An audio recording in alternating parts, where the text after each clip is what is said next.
Mi nombre es Virginia Rodríguez y este es un audiovisual sobre prevención y diagnóstico oportuno en cáncer. Esto trata de ser una introducción a las principales medidas de prevención primaria y secundaria en cáncer.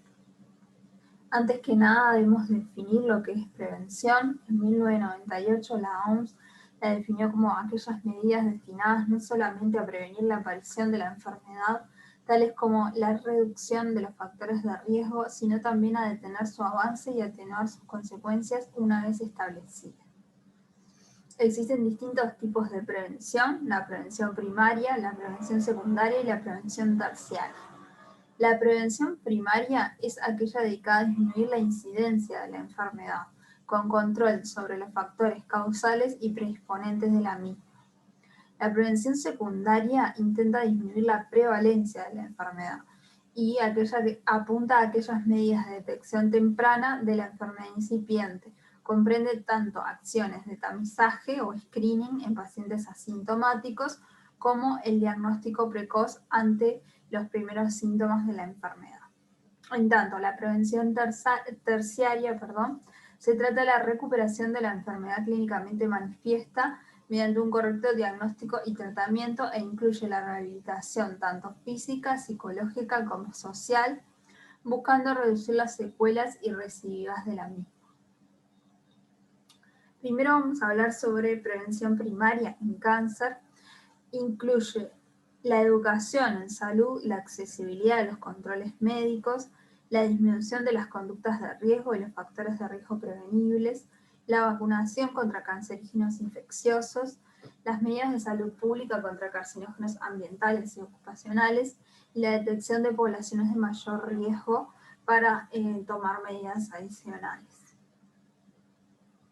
Las principales medidas de prevención primaria que todos conocemos son no fumar, tener una dieta saludable e integral que contenga todos los alimentos, prevenir la obesidad, realizar ejercicio físico, evitar la exposición prolongada a los rayos ultravioletas, sobre todo en los horarios de riesgo, la prevención mediante la vacunación contra los agentes carcinógenos, los virus, como el HPV, el virus de la hepatitis B, evitar el consumo abundante de alcohol, evitar la exposición prolongada a radiación y altas dosis de radiación, evitar la contaminación ambiental y aquellos carcinógenos ocupacionales mediante distintas medidas de prevención, equipos de trabajo y mejorando también las técnicas de manufactura de los distintos productos.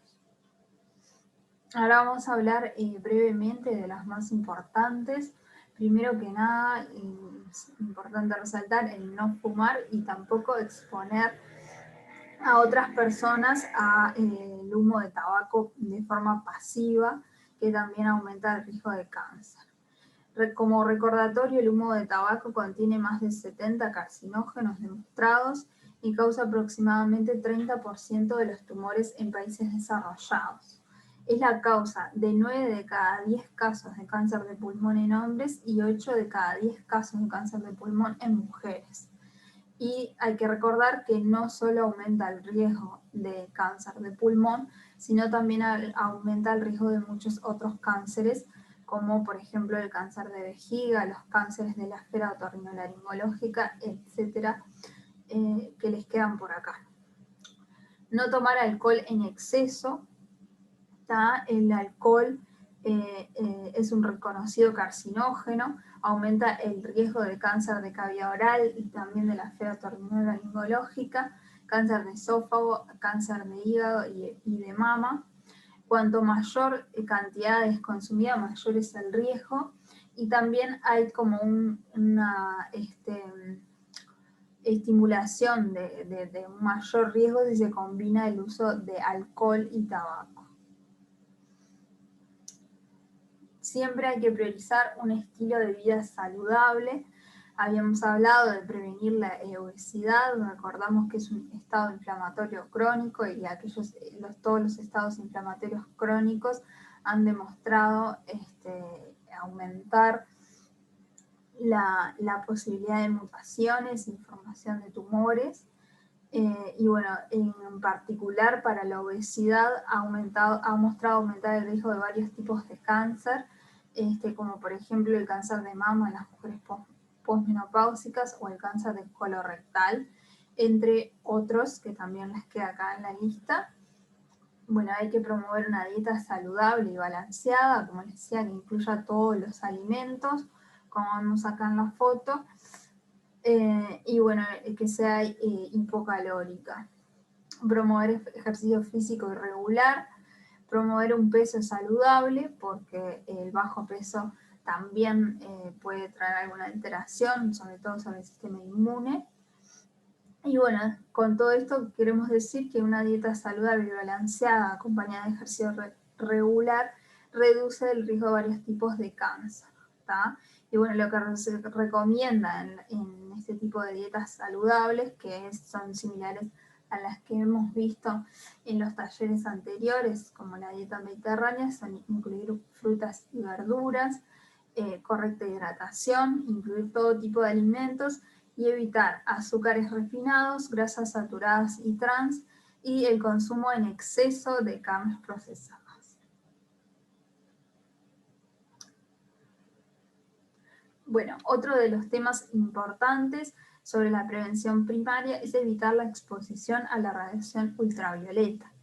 Como saben, la radiación ultravioleta es la principal causa de los cánceres de piel, que es uno de los cánceres más comunes y también uno de los más prevenibles. O sea, la gran mayoría de los cánceres de piel, incluyendo el melanoma, se producen por una exposición a la radiación ultravioleta, que en general es prolongada o por un daño crónico, o por daños en la etapa temprana de la vida que, bueno, que quedaron para después. ¿Cómo cuidarnos entonces? Evitando la exposición solar directa entre las 10 y las 16 horas, sobre todo cerca del mediodía, que es la peor hora. Utilizar lentes de sol y sombreros, de preferencia a la ancha.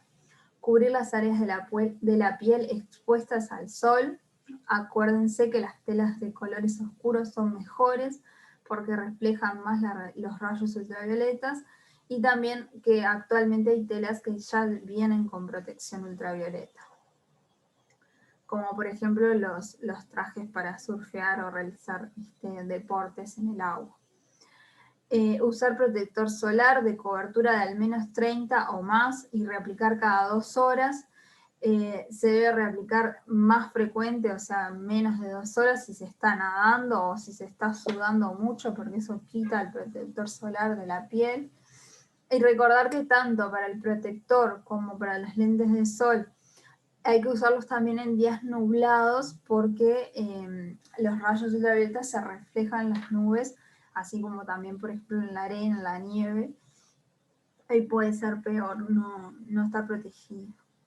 Y bueno, y otra cosa es evitar el uso de camas solares para bronceado, que también se han asociado al daño crónico sobre la piel. ¿sí? Los rayos ultravioletas provocan daño en el ADN, que bueno, que puede irse acumulando, y si no están funcionando correctamente los mecanismos reparadores, promover una neoplasia. Recordar, como les había dicho al principio, que el daño solar en la piel es acumulativo y puede tener efectos dañinos que se manifiesten a futuro.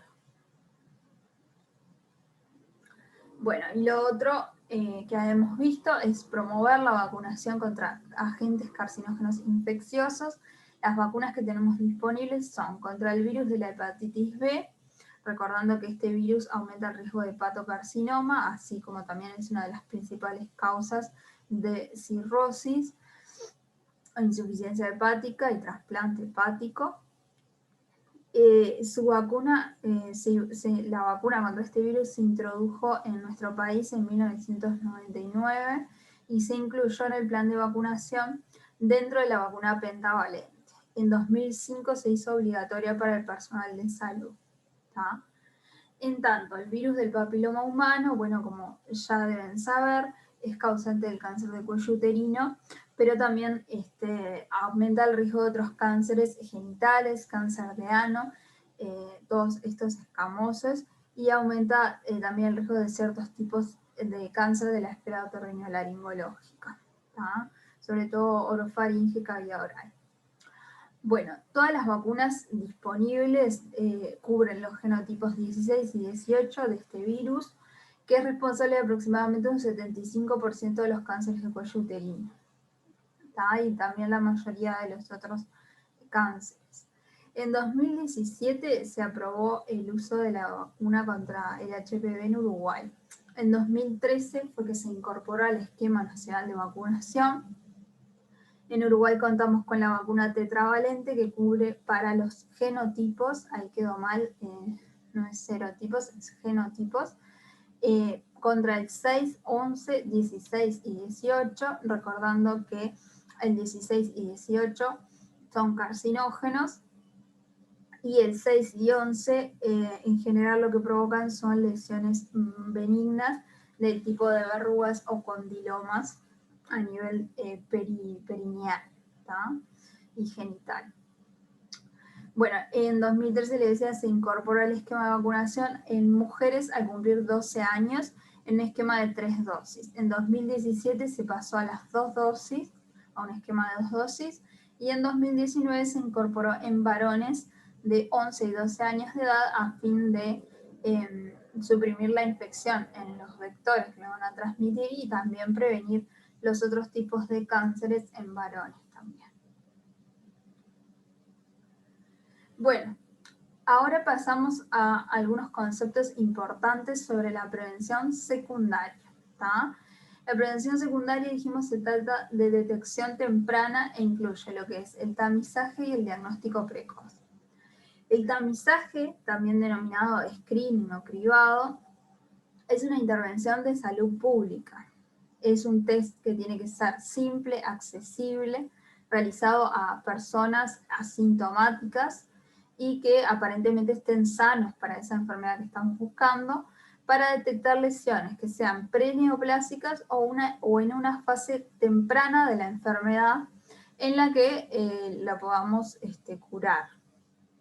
Después está el diagnóstico precoz, ¿tá? Que es el diagnóstico al inicio de los primeros síntomas, y esto es una acción de salud a nivel individual, ¿tá? Con la atención de cada individuo en su centro de salud con un médico correctamente formado en estas enfermedades. Bien, entonces, hablando de prevención secundaria en cáncer, vamos a comentar un poco lo que son los métodos de tamizaje en población de riesgo promedio, o sea, en población de riesgo habitual. Y bueno, para esto, primero que nada, decir que en Uruguay tenemos guías de tamizaje que están adecuadas a nuestra realidad para prevenir los cánceres de mama, de colon y recto y de cáncer de cuello uterino. Aún no se han logrado implementar programas de tamizaje contra cáncer de pulmón en América Latina debido a su reciente evidencia positiva, difícil implementación y los costos. Y aún no existe un método de tamizaje aceptado para el cáncer de próstata, que es el otro cáncer más frecuente. Bien, primero vamos a hablar brevemente de la prevención del cáncer colorectal. Tenemos la guía del Ministerio de Salud Pública publicada en 2018. Como generalidad, el cáncer de colon es, como ya saben, un cáncer con alta incidencia y mortalidad en Uruguay y en el mundo, pero sobre todo en Uruguay. El 90% se da en mayores de 50 años y el riesgo de padecerlo aumenta con la edad. Lo que nos tiene que quedar claro del cáncer colorectal es que es potencialmente evitable o detectable en una etapa temprana con posibilidad de curación. Aquí les dejo otros factores de riesgo para cáncer de colon y recto, que es la edad mayor a 50, cuanto mayor edad, mayor riesgo, tener un síndrome de predisposición hereditaria al cáncer colorectal, como el síndrome de Lynch o una poliposis familiar, tener una enfermedad inflamatoria intestinal, como el CUC o el Crohn, un antecedente familiar o personal de cáncer, antecedentes familiares o personales de pólipos adenomatosos o de otros cánceres asociados, como el cáncer de endometrio, y bueno, una dieta no saludable, obesidad, sedentarismo, alcohol y tabaquismo. Esto es importante, es la secuencia adenoma-carcinoma. Esto de lo que tienen que saber para tener en cuenta en la prevención es que la mayoría de los cánceres de colon y recto son originados a partir de pólipos adenomatosos, que son las lesiones premalignas, ¿tá? O sea, la mayoría, un 70%, son originados a partir de estas formas, ¿tá? Y la transformación desde un pólipo adenomatoso a un carcinoma demora más o menos entre un 8 a 10 años, ¿tá? Que es otra cosa a tener en cuenta importante para la prevención. Y bueno, hay distintos tipos de pólipos que le dan, según el tamaño y las características, también distinto riesgo. Pero bueno, se ha demostrado que la detección de estos pólipos adenomatosos y su resección disminuye tanto la incidencia y la mortalidad por cáncer colorectal. Y a su vez, también detectar el cáncer de colon y recto en etapas tempranas, antes de que afecte los ganglios, mostró disminuir la mortalidad por cáncer colorectal, ¿tá? En etapas que operando todavía lo podemos curar. Sin embargo, hay que tener en cuenta que en Uruguay, cuando se hicieron estas guías, la mayoría de los cánceres de colon y recto se diagnosticaban en etapas tardías, ¿tá? Al menos aproximadamente un 50%, un poco más de un 50% se diagnosticaban en estadios avanzados. Bueno, entonces, ¿cómo lo prevenimos? Mediante el screening, que está indicado para la población de riesgo promedio, un tamizaje entre los 50 años y los 74 años con el test inmunoquímico de sangre oculta en heces cada 2 años. ¿Tá? Si el test da positivo, o sea que hay sangre oculta en heces, hay que realizar una colonoscopía para ver si hay un tumor o un pólipo o es otra la causa del sangrado. ¿Tá? Tiene una sensibilidad de un 79% y una especificidad de un 94%. En el caso de que por alguna otra causa o por el test de sangre oculta en heces se haga una colonoscopía y sea normal y sea total, llegue hasta el ciego, no hay necesidad de hacer otros test durante 10 años. Luego se puede seguir normalmente con el test de sangre oculta en heces. Bueno, y no olvidemos otras formas de prevenir el cáncer colorectal, como dijimos, cambiando nuestros hábitos de vida. Acá tienen algunas campañas que se han realizado para prevenir el cáncer de colorecto en nuestro país y a nivel mundial. Y bueno, y pasamos a la prevención del cáncer de mama. Contamos para la guía de screening y diagnóstico precoz del Ministerio también de Salud Pública de 2015 en este caso. También vamos a hablar de algunas generalidades del cáncer de mama, que como saben es la primera causa de muerte por cáncer en mujeres. Si bien la mortalidad en los últimos años ha descendido gracias justamente a la detección temprana y también mejoras en los tratamientos y creación de unidades multidisciplinarias de mastología.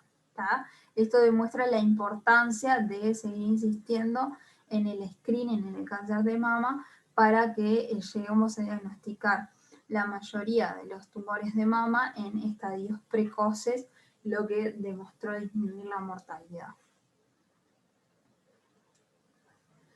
Bueno, primero que nada, la guía nos habla de lo que es el autoexamen mamario. No tiene evidencia de que el autoexamen mamario sirva para el diagnóstico precoz de cáncer de mama.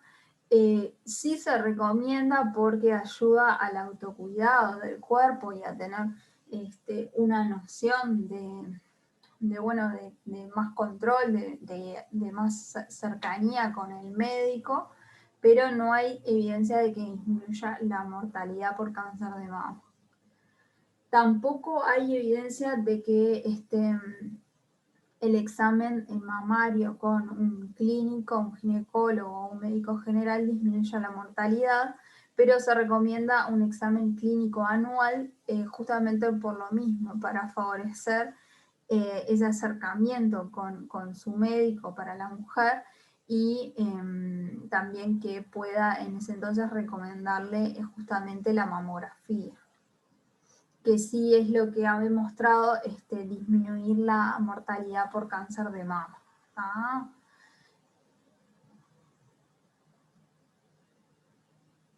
La mamografía en Uruguay está indicada entre los 50 y los 74 años, ¿está? Con el mayor beneficio, ¿está?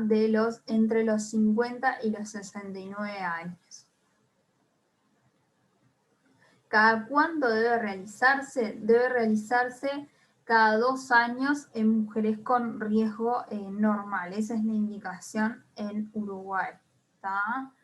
Recordamos que entre 50 y 69 años es cuando tiene más beneficio, pero también las guías les recomiendan entre los 50 y 74 años cada 2 años. ¿Tá? Entre los 40 y 49 años puede discutirse entre la mujer y el médico la posibilidad de hacerse la mamografía, teniendo en cuenta que puede tener algún falso positivo. Antes de los 40 años la sensibilidad de la mamografía es más baja porque las mamas son más densas y ya no se recomienda. Bueno, estos son resultados de cómo nos van a informar la mamografía, que están acompañados de una conducta, ya sea un control más precoz, por ejemplo, cuando nos dan un BIRATS, que es la clasificación de nivel 3, que hay que controlarlo a los 6 meses en vez de cada 2 años, y ya a partir del 4 en adelante ya se debe considerar una biopsia para hacer este diagnóstico. Recordamos también, les queda acá la diapositiva, otros factores de riesgo para cáncer de mama que están principalmente asociados a la cantidad de ciclos ovulatorios y la exposición a las hormonas, a los estrógenos. Acá también les quedan algunas campañas realizadas en Uruguay y en el mundo para la prevención del cáncer de mama. Y bueno, y pasamos a la prevención del cáncer de cuello uterino. También tenemos la guía de screening del Ministerio de Salud Pública. Lo primero que nos aclara la guía cuando lo van a leer es que se aplica a todas las mujeres que tienen o han tenido relaciones sexuales independientes del tipo de práctica sexual, sin factores de riesgo, mayores de 21 años y hasta los 69 años. Acá les recuerda otros factores de riesgo para cáncer de cuello uterino, ¿tá? Por ejemplo, el inmunocompromiso, ya sea por una infección de VIH o por un trasplante o por algún tipo de tratamiento como quimioterapia, y el tabaquismo, por ejemplo. Lo mismo haber tenido lesiones previas ya sea de bajo grado o de alto grado.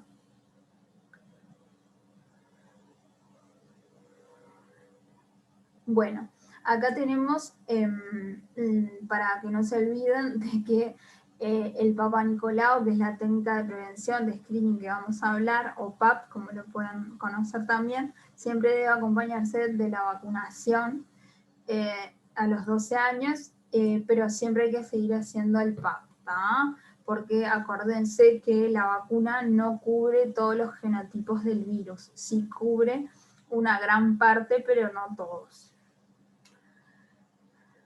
Bueno, la sensibilidad del Papa Nicolau, que es mediante estudio citológico, varía en los estudios que han publicado entre 30 y 87%, pero lo que se sabe es que la sensibilidad aumenta con los sucesivos test que van siendo negativos. ¿A qué edad se inicia el tamizaje? Bueno, la guía recomienda iniciarlo a los 21 años. La frecuencia de tamizaje es cada 3 años, ¿tá? Pero se recomienda, por esto de la sensibilidad que les hablaba inicialmente, tener 2 primeras tomas de forma anual que sean negativas y recién ahí se puede empezar a espaciar los controles cada 3 años. ¿Tá? Si alguna de las tomas, de las primeras 2 tomas llega a ser patológica, ahí no se espacia cada 3 años y se toma una conducta diferente. Bueno, y como les decía, luego de los 69 años, la guía recomienda que se puede interrumpir el tamizaje. Estos son algunos de los resultados posibles que podemos ver en el Papá Nicolau y también la conducta a seguir. ¿Tá?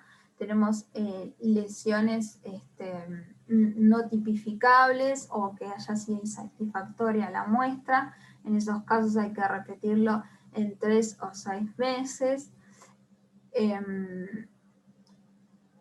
También se aparecen algunas células escamosas atípicas, hay que realizar una colposcopía porque no se puede excluir una lesión de mayor grado. Si hay una lesión de bajo grado, el PAP debe repetirse a los 6 meses en una paciente joven, o si es una paciente más grande, mayor de 30 años, ya hace directamente una colposcopía. Ya si es una lesión de alto grado, ya es más difícil que revierta sola y es mayor el grado de que evolucione esa lesión de alto grado a un carcinoma invasor o que tenga en otro sector un carcinoma invasor oculto, entonces debe realizarse una colposcopía con biopsia para confirmar y eventualmente definir el tratamiento. Bien, acá tienen otra campaña de prevención contra el cáncer de cuello uterino que recuerda todas las medidas de prevención primaria y tanto primaria como secundaria. Otra medida, acuérdense, que es usar el preservativo, que no cubre un 100% porque el virus también se transmite de piel a piel, pero sí disminuye la probabilidad del contagio. Bueno, y por último vamos a hablar un poquito brevemente de lo que es la prevención del cáncer de pulmón. No olvidar que lo más importante de todo siempre va a ser no fumar y no exponer a otros al humo de cigarrillo. Y bueno, y también hay otro tipo de factores que pueden ocasionar cáncer de pulmón, como las radiaciones o distintos contaminantes ambientales o laborales. A recordar como generalidad del cáncer de pulmón que es el segundo cáncer más frecuente para ambos sexos en el mundo, con un 11,4% de los casos, pero recordar que el primero, que es el cáncer de mama, está ahí muy cerquita, con un 11,7% de los casos. Tanto en los hombres sí es el cáncer más frecuente y en mujeres es el tercero más frecuente. Esto es a nivel mundial, ¿sí? Sin embargo, en mortalidad es el primer cáncer, ¿tá? Con un 18% de las muertes por cáncer, en tanto el cáncer de mama, que era el otro más frecuente, tiene casi menos de la mitad, un 6,9% de las muertes por cáncer. ¿Tá? Esto es en gran parte debido a que la sintomatología en el cáncer de pulmón es un hallazgo muy tardío, o sea, el tumor ya está bastante avanzado con ganglios y ya no se puede, es difícil plantear un tratamiento curativo. ¿Tá? El 75% de los cánceres de pulmón se diagnostican en estadios localmente avanzados, o sea, con ganglios o diseminados.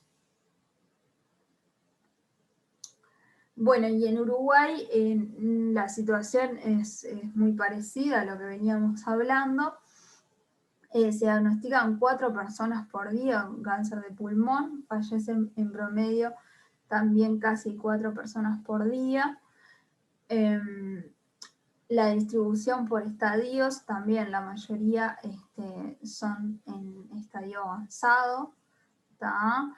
Nada más que un 9%, un poco más, casi 10%, se diagnostican en estadios precoces.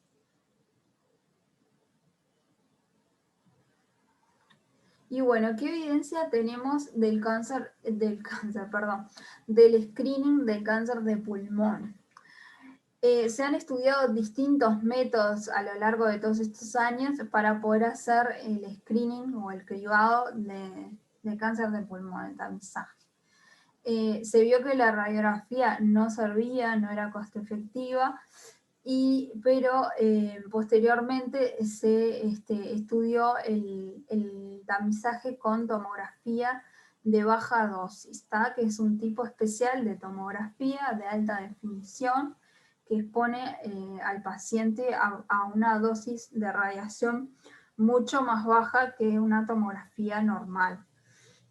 Y bueno, la evidencia sobre el beneficio de esta tomografía de baja dosis para el tamizaje de cáncer de pulmón se ha ido acumulando en los últimos años, sobre todo. El primer estudio se desarrolló en 2006, que ya decía que haciendo un screening de cáncer de pulmón con esta tomografía de baja dosis, la mayoría, son entre un 85 y 90% de los cánceres detectados en la población seleccionada, eran cánceres de pulmón localizados que eran pasibles de tratamiento quirúrgico, o sea que podían ser curados. Posteriormente salió un estudio que se llama NLST, es estadounidense, de varios centros, de varios estados, en 2011, que fue el primer estudio que mostró una reducción de la mortalidad por cáncer de pulmón, en este caso de un 20%. Y bueno, y hace muy poquito salió otro estudio, en 2020, el Nelson, que se realizó en Bélgica y Holanda. La población del estudio eran principalmente hombres, pero bueno, había algunas mujeres, y lo que demostró fue que a los 10 años la mortalidad por cáncer de pulmón en hombres se redujo en un 24% y en mujeres un 33%. Parecería beneficiar más a las mujeres, pero recordando que había poquitas mujeres en el estudio. Y bueno, después de esto y conjunto con el último estudio, se han ido publicando muchos otros estudios de otros países, sobre todo de Europa y Asia, que también han demostrado beneficio y han estudiado su costo-efectividad. En algunos de esos estudios ha dado que sí, que es costo efectivo, y en otros no, por lo que se sigue analizando, sobre todo en países de Europa. En otros países, como por ejemplo Estados Unidos, China, ya se está implementando el screening hace algunos años. En todos estos estudios se ha visto más o menos una adherencia al screening cercana al 90%.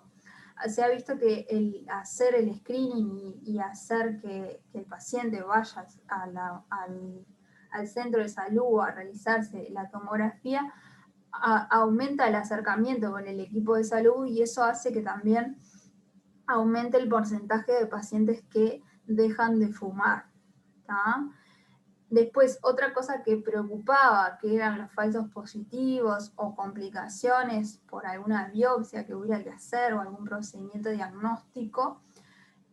Todo esto en los estudios fue muy bajo el porcentaje, tanto de falsos positivos como de diagnóstico o hallazgos incidentales, y complicaciones fueron muy bajos, menos del 3%. Bueno, ¿y qué nos dicen las guías internacionales sobre el screening de cáncer de pulmón? Bueno, se recomienda realizar estudio con tomografía computada de baja dosis, donde esté disponible, de una forma anual en individuos con factores de riesgo de cáncer de pulmón que están definidos por los diferentes estudios. Por ejemplo, el estudio de Estados Unidos recomienda entre personas de 55 a 74 años con una historia de tabaquismo con un índice paquete de año mayor o igual a 30, que estén fumando actualmente o hayan abandonado hace menos de 15 años y que tengan la habilidad para acostarse boca arriba con los brazos extendidos sobre la cabeza. Esto último, ¿por qué? Porque valora clínicamente la capacidad funcional cardiorrespiratoria del paciente para saber si va a ser pasible de una cirugía si se encuentra algo, porque si no sería sobrediagnosticarlo si no lo podemos tratar.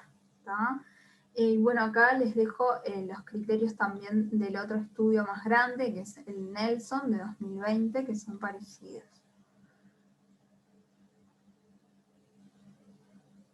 Bueno, como les decía, la tomografía de baja dosis no es una tomografía común, pero ¿qué es exactamente? Para hacerla se requieren tomógrafos con alta definición, pero que habitualmente puede haber incluso en centros de salud acá de Uruguay, que se usan para las dos cosas, ¿no? Para tomografías comunes y también para el screening. Se pueden usar, digo, no se usan, porque acá en Uruguay todavía no hay. Se requiere entonces un tomógrafo de multicorte de al menos 16 detectores. La tomografía es realizada durante una inspiración máxima, se le pide al paciente que inspire y ahí se saca como la captura, digamos. Y bueno, el tiempo es muy breve, o sea, es durante esa inspiración, o sea, el tiempo de exposición a la radiación es inferior a 25 segundos y se recibe una radiación con una dosis aproximada a 1,5 milisieverts, y para que tengan en comparación, una tomografía normal expone a una radiación de aproximadamente 8 milisieverts, o sea que es 8 veces mayor aproximadamente la radiación que recibe un paciente con una tomografía normal. Y bueno, los hallazgos que se intentan buscar son de este tipo, ¿verdad? Pequeños nódulos que tienen ciertas características que los hacen sospechosos o no.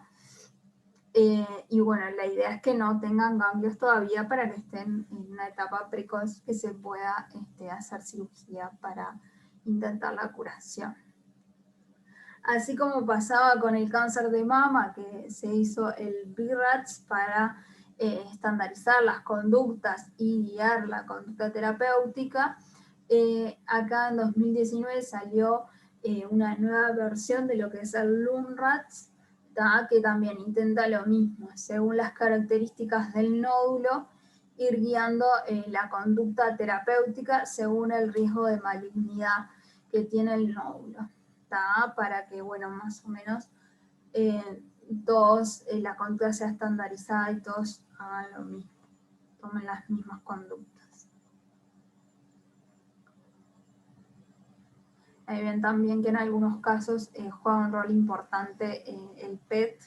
También puede haber casos donde se indique seguimiento con otra tomografía. Y bueno, hay casos donde ya se indica la biopsia cuando hay alto riesgo de sospecha o la resección. Y bueno, acá tenemos también algunas campañas de prevención del cáncer de pulmón. No olviden la prevención contra el tabaquismo, que sigue siendo lo más importante. Pero bueno, ahora tenemos otra herramienta que también nos puede ayudar, dado que lamentablemente aún no se ha generado una conciencia de no fumar para todos. Y bueno, por ahí queda el audiovisual de hoy, espero que les haya servido. Cualquier duda me pueden escribir en los foros. Esto es una simple introducción. Van a tener también material y las guías para que puedan leerlas.